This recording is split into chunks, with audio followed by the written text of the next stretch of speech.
Hello and welcome to another episode of Attention Span Labs. I'm your host, Michael DiBaggio. Today we're going to talk about hobby magazines. And I think there's no better way for me to start out this video about hobby magazines than talk about our own hobby magazine. When I say ours, I mean mine and the audience of this channel, several of which are other YouTube video creators, some of which are writers. All of them are tabletop wargamers and role-playing gamers, and we started a magazine called Splendor of Fire, and it's not a print magazine as of yet, but it's an online website. It's a WordPress magazine with articles and stuff. Right now we're running a large online multiplayer generic sci-fi campaign called The War for Jandal, which I've talked about on the community tab before. So if you're familiar with that, you want to head over to splendoraffire.xyz. That's SPLENDOROFFIRE.xyz. I'll place the link in the comments. And it's so there's two ways you can actually contribute to the magazine. You can join as a paid member of My Locals, or for free if you want to just join our Gilded server. The Gilded server is open to Christian wargamers. We have a little public test that you have to pass to get in. Basically, profess the Nicene Creed. So we don't we do that both to maintain a Christian fellowship and certain standards of conduct, but also because it's a good way to keep the rabble out. It's a good way to keep SJW types out, because they will never, not even lying, say they believe in Lord Jesus Christ. So anyway, I want it to be something like the old GeoCities, where back in the good old days of the web, everybody had their own website. It wasn't this social media crap where you had some walled garden thing on Facebook or Instagram, or these increasingly intrusive, censorious websites. Even YouTube is quite censorious, and where your reach is closely constrained by the various algorithms and what they want to promote, and they penalize you for making too much content or too little content, and you never know about it. So I would like to go back to the golden age of the web, which is web, as far as I'm concerned, web 1.0. And so although it's one website, any member, if you want, you'll get a login. You can post your own articles. There's hobby vlogs on there. There's stuff about the online campaign. There's all kinds of stuff about like painting techniques, sample miniature wargames rules. Some of our contributors have had it. Most of the stuff on there is posted by me right now, but several other members do have logins that they can write articles as they please. And I think it's a very fun experience. Covers all aspects of the tabletop hobby. All right. So enough said about our magazine, which is splendoraffire.xyz. We're going to talk about why you might be interested in hobby magazines. Now, I have in front of me the three. I believe there's only three wargame magazines that are in regular periodical print circulation, and that would be Wargames, Soldiers, and Strategy, Wargames Illustrated, and Miniature Wargames. If there are others, I'd be happy to know about them. Let me know in the comments. But this is going to, with a focus on miniature wargames, but it could be for whatever your hobbies are. And magazines have kind of fallen by the wayside, I think, and I think that's unfortunate, because there's some very good stuff in magazines, old and new, and there's value to having physical print media. So what I'm talking about specifically is the physical magazine. A lot of it will also apply to PDFs as well, but I used to be big on e-readers and PDFs and everything, but now much less so, because for one, I keep mislaying my tablet. It's hard to remember what page you're on. Flipping back and forth is a chore compared to this. And the other bigger problem, which is an elephant in the room that we've been kind of ignoring for years, is the DRM on these things. And when Amazon is going around deleting books off your Kindle without you knowing about it, or revising them without you knowing about it, that's a real problem. Especially considering the the censorious nature of these large corporate and government institutions that are spying on you, and they don't want you to know various things, even something as innocuous as wargaming. Who knows what's going to get canceled in the future? But they have not yet figured out a way to retroactively change physical media. So why would you want to bother with these in the era of YouTube and websites? Well, I think first of all, it's not an either or thing. You can do both. I certainly do both, but there's a particular value here that again, if you go on YouTube, you're restricted by, whether you know it or not, their algorithm. You're going to see, first and foremost, what they want you to see. There's plenty of videos you can watch right now about how bad YouTube search is. YouTube search used to be great. Web search used to be great. Google used to be great. But then it became increasingly tilted towards showing you what they wanted to see, to their advertisers, to blocking things, shadow banning. They don't really remove it from the sites, but they make it hard to see. But now if you search on YouTube, you get a couple things about what you search for, and the rest of your screen is stuff they want you to watch based on what you watched before, based on what's trending, right? And most of it's not even relevant to your search criteria. So anything you can do to break out of the corporate, New World Order ideological shifting control, and it seems silly to talk about like wargaming and role-playing game stuff in that respect, doesn't it? But yet it's true. Like it's not just searches on political topics or vaccine efficacy or something like that. They're tweaking and hiding results. It's everything, literally everything. You can search for stuff on gardening, which should be non-controversial.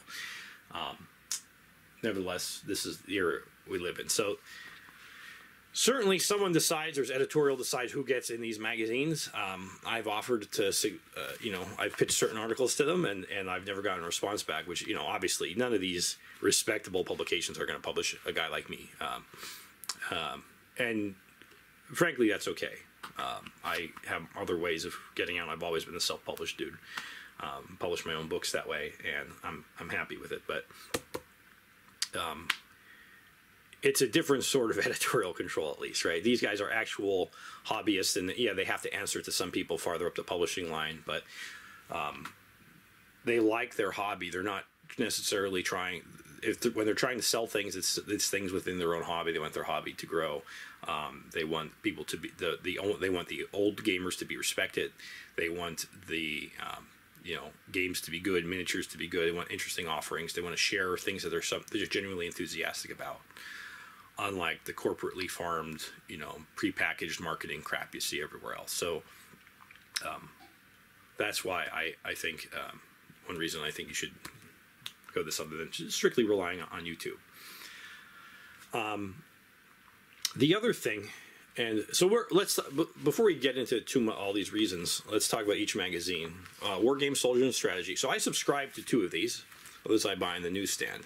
Now I'm going to recommend, in general, you try a subscription. You can cancel, but I subscribe to Wargames, Soldiers, and Strategy, which is published by Carwansare. I have no idea how to say it. It's a Carwansare, which is a Dutch, I think, publisher. They also put out used to be called Medieval Warfare when the magazine was good. Now it's called, what's it called? Medieval History, Culture, and Conflict. And unfortunately, it took a downhill turn, in my opinion. The latest issue I got, which is okay, I canceled. But that, it got too academic, less focused on warfare. I'm going on a digression here. Do you even care about this? Well, I'm going to tell you anyway. So I canceled it. A woman editor took over, which is usually a bad sign, to be honest with you. And most of the articles were written by women. They were very prissy and abstract, and dealing with the history of real people as if they were these distant academic subjects. Like the one that really got me mad was one about medieval Christian relics in a past issue, and basically had this tone. It's like, well, you know, people believe these ridiculous things back then, but not now. You know, of course, I believe these things. They're not ridiculous at all, and so do billions with a B of other people. So it had that kind of air to it. Also got, you know, they were like, oh, woman warriors, and you know, the black samurai. You know, they're focusing on, which, don't get me wrong, it's pretty interesting to think that there was you know, an African that went to Japan and became a samurai. That's an interesting story, but this nowadays you have to be suspicious of that kind of stuff, and stuff about, oh, woman rulers and woman warriors, because there's an obvious political slant on it most of the time, and they're trying to, you know, by focusing on these aberrations, these edge cases, they're trying to, you know, they get rid of the bulk, the greater bulk of history, you know. So I stopped subscribing to that magazine, but they publish that magazine. They publish ancient history, and they publish ancient, you know, I forget what they're called, but there's like a military ancient battles, right? So medieval and ancients one, 2 ancients, 1 medieval, and then Wargames Soldiers and Strategy. So I still recommend Wargames Soldiers and Strategy. I think it's a very good magazine. I've subscribed to this one the longest. We're not going to flip through them too much, but this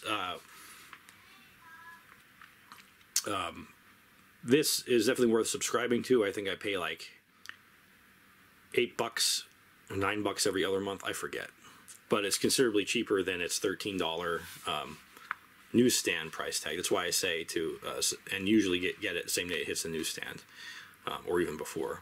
But this will sell for $13, $14 in Barnes and Noble if they have it.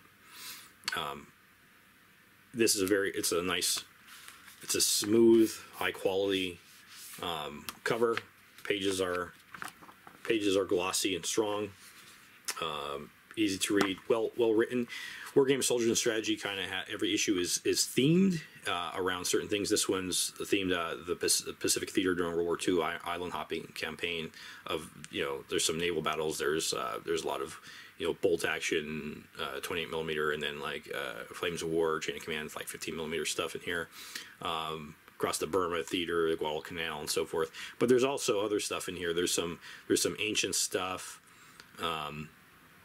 There's, you know, rule guides. There's introductions to new rule sets, painting guides, and so forth that are sort of outside the theme, but heavily theme based. So I subscribe to this one. I also subscribe to Miniature Wargames, which is another one I pay.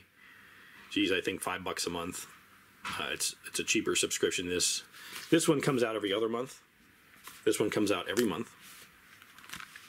And this one's by Warner's Publications out of Britain. It has like a cover thing, but there's not like a central theme. You can see this one there's a Aztecs fighting Cortez with an alien invasion theme, like, you know, from the context of the Spaniards being, you know, you can think of them as like a implacable otherworldly force coming in that deals with that a lot. This is a very cracking article, by the way. It's a whole campaign, and a lot of stuff. Actually, I didn't know about the great hero Hernan Cortez, and the evil Aztecs, and really how depraved and wicked they are.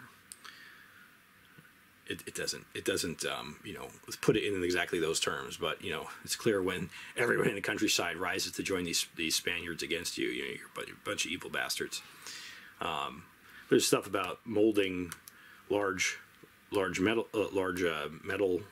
casting large metal figures in tin. There's fantasy stuff, a dragon rampant scenario that's kind of like D&D based, of a D&D group fighting dragon. There's stuff about how to create an ideal scenario, and, you know, there's terrain. There's how to build certain terrain. Every one of these has like a terrain thing and like a painting section. There's hobby, there's book reviews and so forth. But this is less focused on a theme. You can see how to a barnstorming scratch build, and all those articles are very good, and they're usually very accessible. So I subscribe this one. This one's like $5 a month, something like that. And it, you know, it's like $12 magazine again in the store.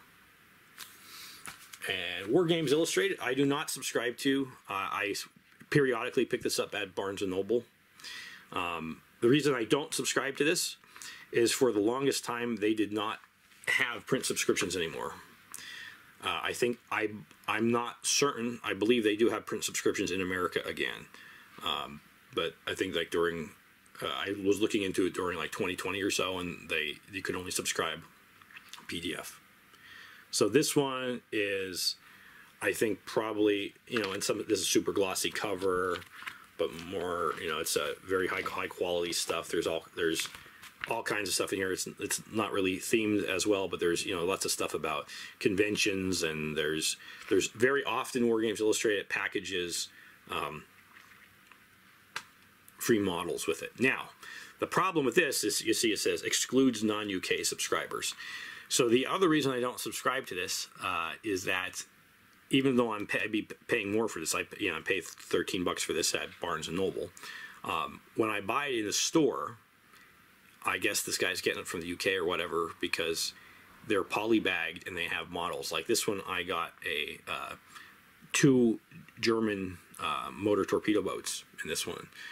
Previously, I got one that had bolt action Italians in it, and you know, so if you're going to subscribe and you're in America or anywhere else, I guess, and you're not getting the, you know, the actual model, then maybe, you know, maybe it's worth not subscribing.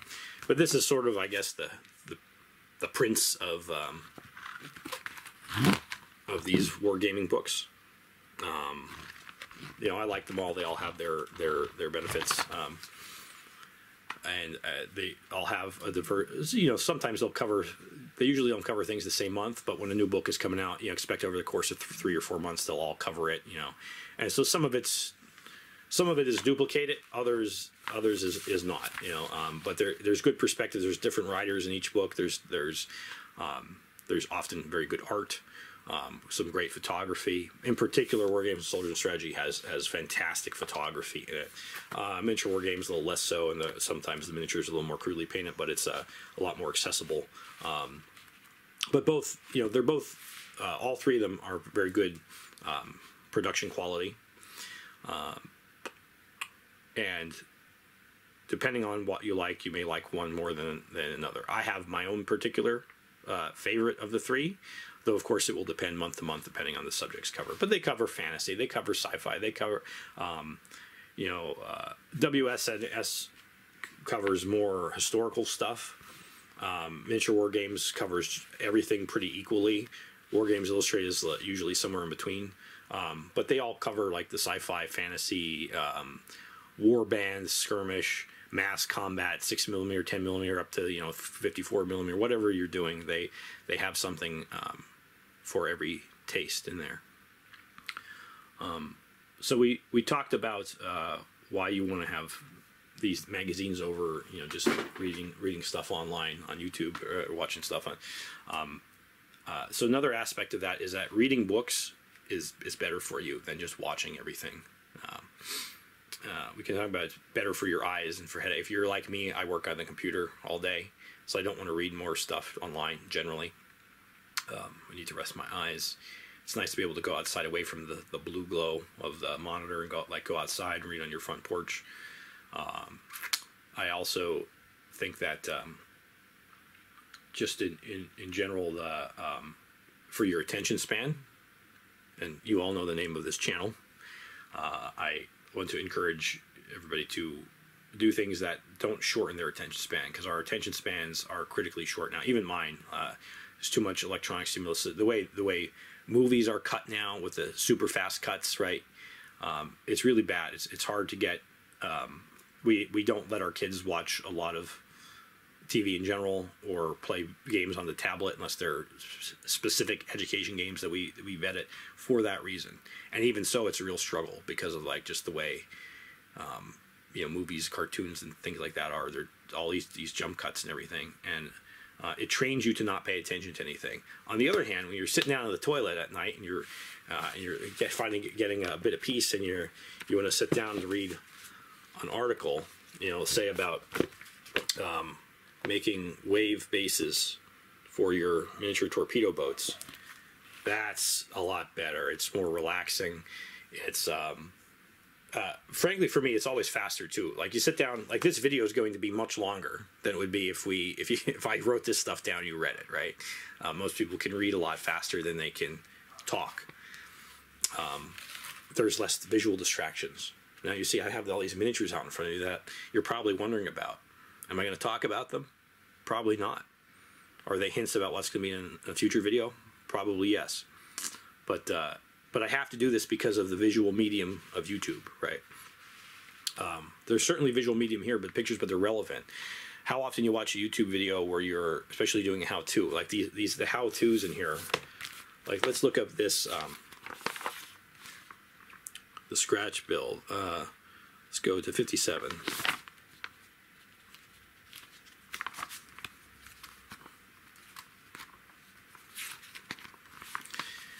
This is an article on how to build a stone barn out of an MDF kit and, like, accent it, right? Look at these great pictures. How often do you watch, like, and I watch them too, the YouTubers, they're great, the terrain builders, who I'm talking about, all of them.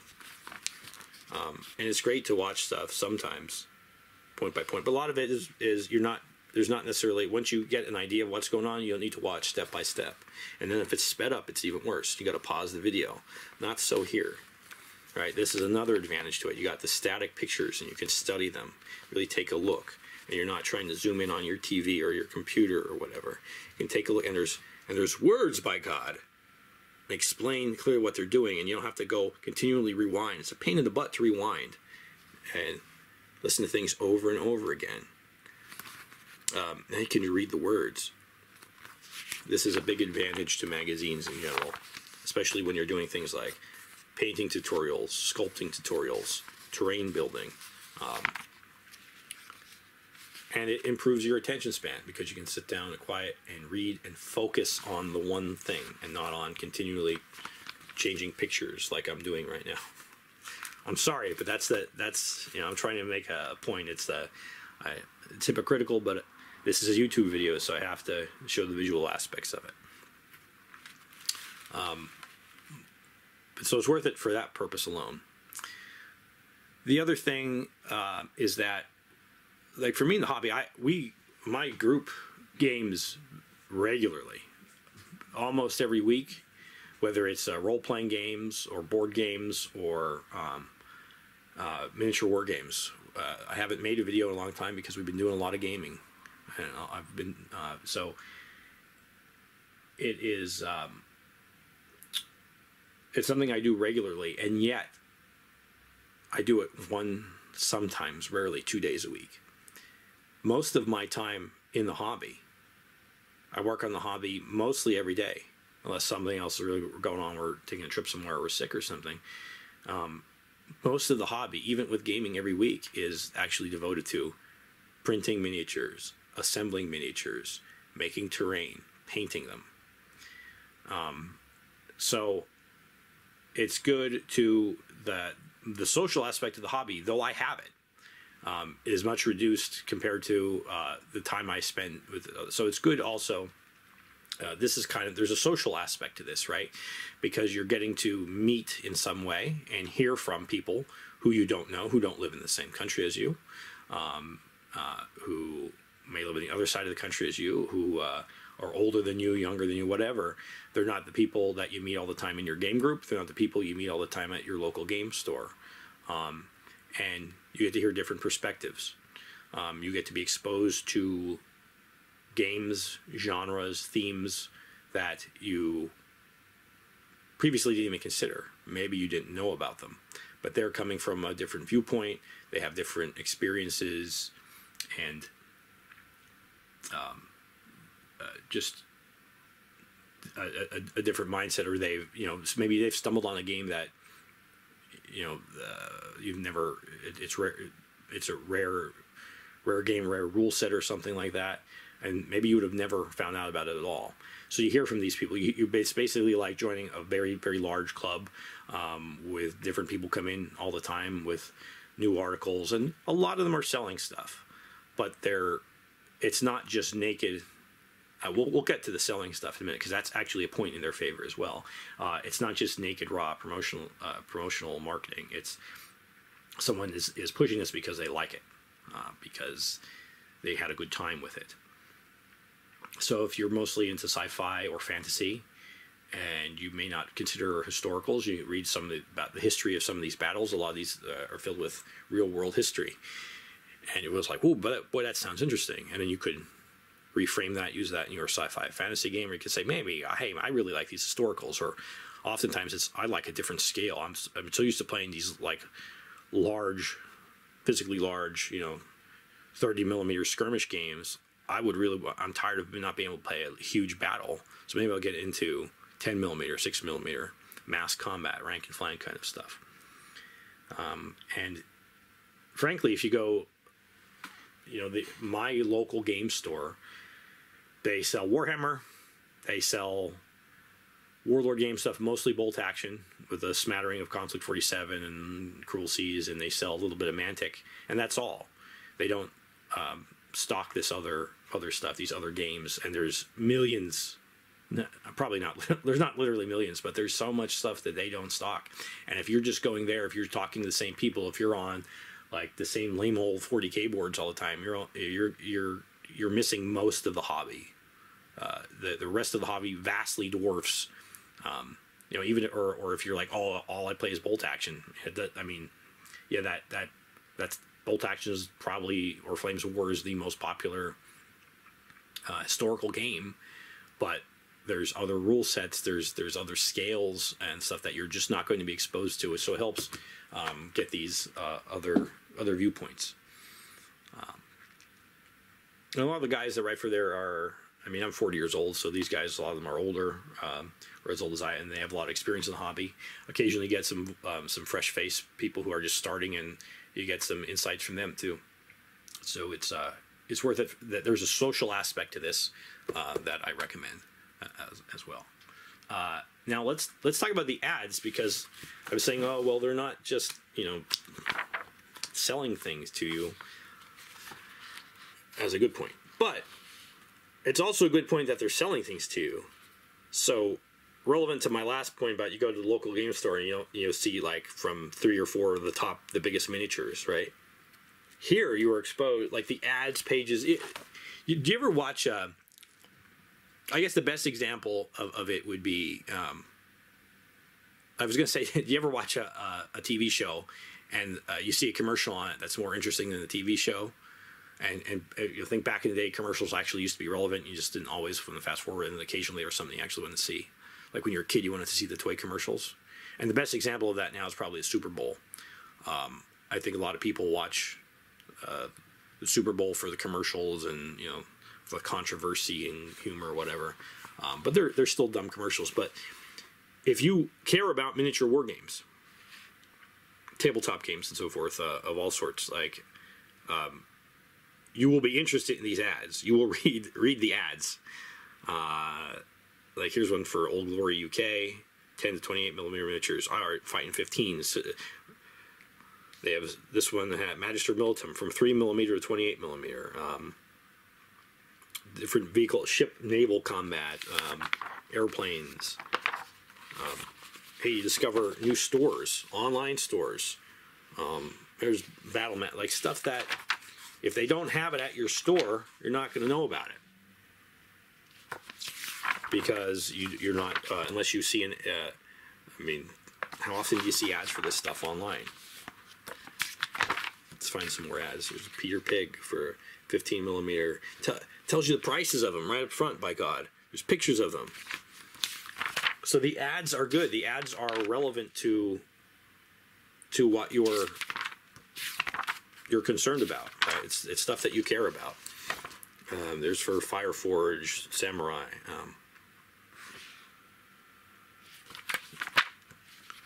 But there's also, this is from Wargames Soldiers and Strategy. and they have, all of them have sections like this where they're like, for the theme or whatever they're covering, or this particular battle, they give a list of multiple manufacturers, how big they are. Look at this. First Core Miniatures, they're 28 millimeter scale. It says the size. They're 26 millimeter foot to eye, or about 30 millimeters tall. Some of them are different. There's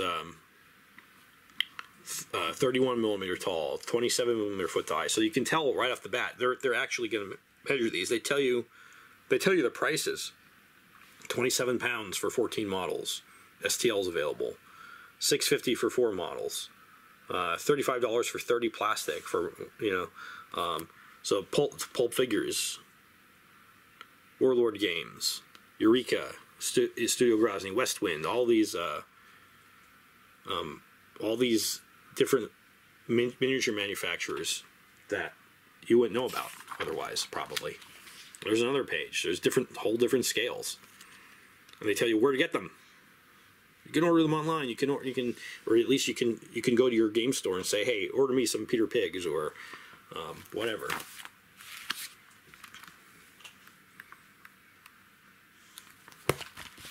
Thing here.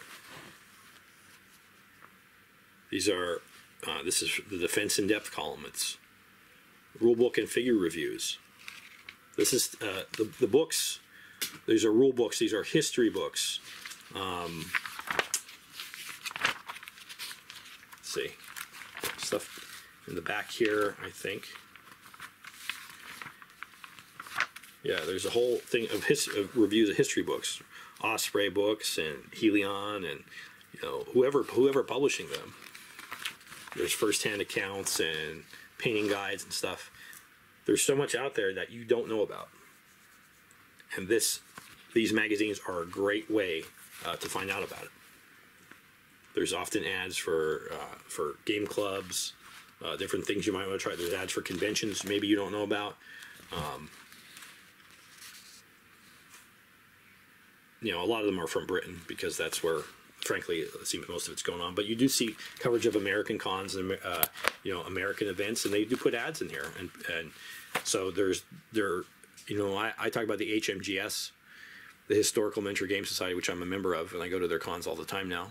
I'm running 2 games at the next one, which I'll be talking about at the end of the video. But they ran cons in my area for 30 years. 30 years. And I didn't know about them until last year. I would have known about them if I was reading these magazines at the time. So that's, if I haven't given you enough reasons now to try them out, like I said, I would try a subscription for a couple months because it's a lot cheaper than newsstand. See what one you like. You can cancel. Right? They're not. Your subscription is usually a couple months out. But I think if you have, rather than blowing money on the latest Games Workshop garbage, you can spend $5 these and see. Be exposed to a lot of other miniature companies, other kind of games that you might like. There's scenarios in these that are actually pretty detailed and interesting. You could use if you want to spice up your, instead of running the same battles over and over again. They're very good if you like history, military history, which most people do if they're into this. If you like the arts and crafts part of it, there's something in it for everyone. So I will also say that as far, though, as I said in the beginning, I don't think any of these would publish anything I have to say because of my very outspoken opinions about various controversial subjects. But these are not, these do not usually, almost never, in fact, have any kind of intrusion by entryists that are trying to, political activists that are trying to destroy the hobby and make it about them. In fact, there were a couple articles, I forget which ones, might have actually been all of them. One of them covered the Midwinter Minis screed against historical wargamings, and it was very hostile toward it. It was good. It treated little guys' opinions with exactly the scorn that they warranted. You'll often hear voices from people who the voices of people who are tired of trying to defend the hobby, and they're tired of trying to appease people or explain things, and they just want to be able to do their thing in peace, and they're not having it anymore. There was some article. There was a 2-part article. I forget which magazine about. Oh, is wargaming evil because of the Ukraine war? Absolute nonsense like this. And at first I read it, I was like, oh, here we go. I'm gonna. I think it was Miniature Wargames, and I was like, that's it. I'm gonna cancel it. I'm done, because if I start hearing, I'm immoral for painting toy soldiers and pretending they kill each other. When there's mass murder and crime all over the world, then I've had it. But it came to the thankfully it came to the conclusion that's like, no, that's bullshit. There are terrorists that are trying to destroy the hobby, basically.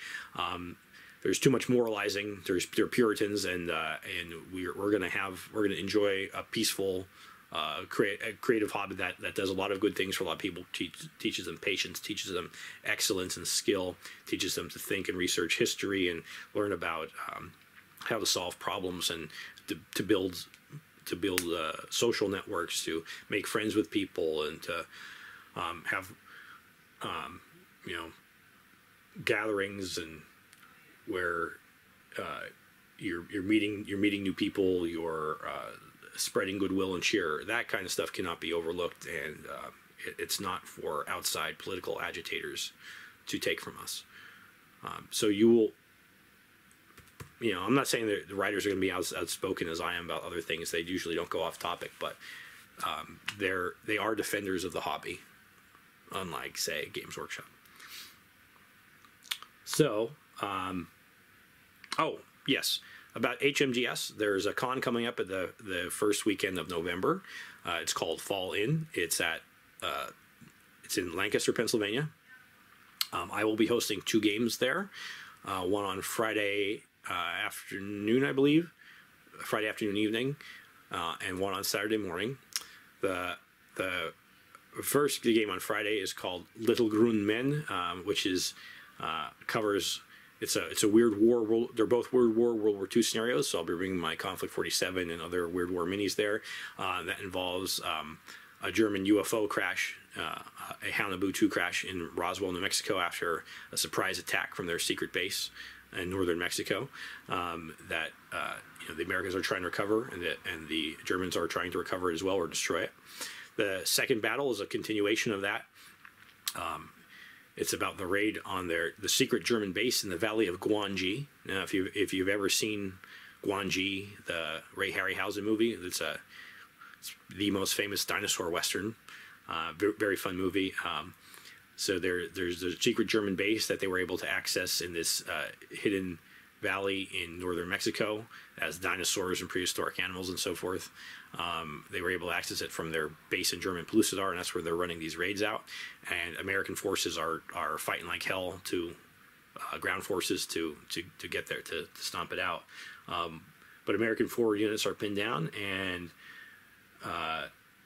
to kind of break the stalemate, the Americans drop their secret weapon, whose codename is His Royal Highness. You can guess who that is. I'll say that there's giant monsters and dinosaurs involved. So that game will be on Saturday morning. You can find out more about it on hmgs.org. Click the Fall In page, and you can look at the events page there. As far as I know, all the slots are still open, so you can register for my game. Even if it's filled, you can come by, and I'd be happy to talk with you. And you can, I'll find some way for you to play. That's my promise to you. Just mention to me that you saw this video. Plus, there's if those games don't appeal to you, there's like 100 other games there. I think it runs Thursday, Friday, Saturday, and Sunday. There's tournaments there. There's the War College, where they talk about historical topics. There's always some. I went to a couple of them there last time. They were very cool. I went to one on Byzantine coinage, Eastern Roman Empire coinage, and iconography. There's a variety of subjects. There's the what's it called? The War College is historical stuff. And there's one on like paint. There's a separate one on like painting and terrain making and crafting. There's a separate circuit on that. You can go to those, and they're all free. You just register, go to them. Gameplay is free. There is a large vendor hall, and there is a flea market, which I've gotten a lot of cool stuff out of. But and I will eventually show you some. So check them out. And like I said, I'd love to meet you. Even if you don't want to play my game, you can come by and say hi. I'll be happy to meet you. All right, very quickly, what's going on with some of these miniatures here? Well, these are some things that I've been working on lately. Actually, speaking of the HMGS cons, you see those shipwrecks, those resin cast shipwrecks? They're from Sea Dog Game Studios. I bought 3 of them. I'm not sure where the other one is, but they're these ones are in 28 millimeter. Mostly, I think I bought out his entire stock of 28 millimeter, but I've been using them as terrain in games, which I'll talk about in another video. But they're very nice. Let's see if we can some details on them. Easy to paint. Yeah. What else we got here? We got this 3D printed universal truck that I got from my mini factory. I forget who made it. I've equipped it as a technical with an autocannon in the back for my lizard men, for pretty much anybody, but I have the lizard men manning it right now. See the cavalry, those are 2 units of cavalry from the Victoria Miniatures Kickstarter. I backed the STL, so I got all of them, all of the sets. They're very, very nice. I haven't finished painting them yet. See, there's a drone from another, I forget what it's called, another 3D print thing. I downloaded. There is a horned serpent from Crucible Crush Miniatures. What are these guys? These are kit bashes I made yesterday out of a crazy mix of figures.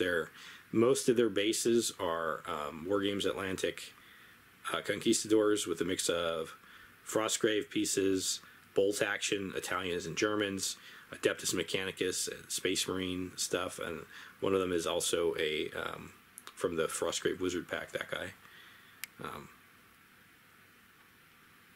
Yeah, so I'm doing them for Doomed, which is a apocalyptic horror hunting game by Osprey that I got 2 days ago. I'm going to do a review of. It looks awesome. Lots of good ideas in it. This is an old Eldar Guardian I painted. His name is Jacko Laser. He takes a prominent place as a mercenary in the Jandao campaign. This is a Paku artillery carrier from Maelstrom's Edge Games. Maelstrom's Edge the game from Spiral Arm Studios. And I finally painted some Primaris in my scheme for the Shadow Serpents basic standard armor. You've seen them already as the scouts for the naval special warfare tridents. Painted some more of my Konistan Strato Hussars, who are another prominent part in the Jandao campaign, which I'll do a whole video on them. They're a mix of old Imperial Guard and 3D printed pieces and pieces from Anvil Industry. And I finally painted. I had these knights for, I think, since as old as my oldest son is. And I had it built for a long time, and I never painted it. But after painting those Bretonnian knights, I had such a good time painting them the bright heraldry. I decided to do the same thing with him. I got some banners I want to make. I'm going to put one of, his, like a pennant hanging off each gun, one of his heraldry and the other of like the Theotokos or St. George or something like that. And some stuff in the background. Been doing quite a bit of gaming recently. You can see a table set up for it. And that's all for now. So I want to thank you for watching. Let me know your thought. If you subscribe to magazines, what your favorite ones are. If I missed any other than these 3 in the tabletop wargame, I'd definitely like to know about it. Let me know your thoughts on gaming in general. Any questions you have, especially about the Historical Miniature Game Society, and I hope to see you there in the first week of November. Everyone, have a good day. God bless you, and Attention Span Labs signing off.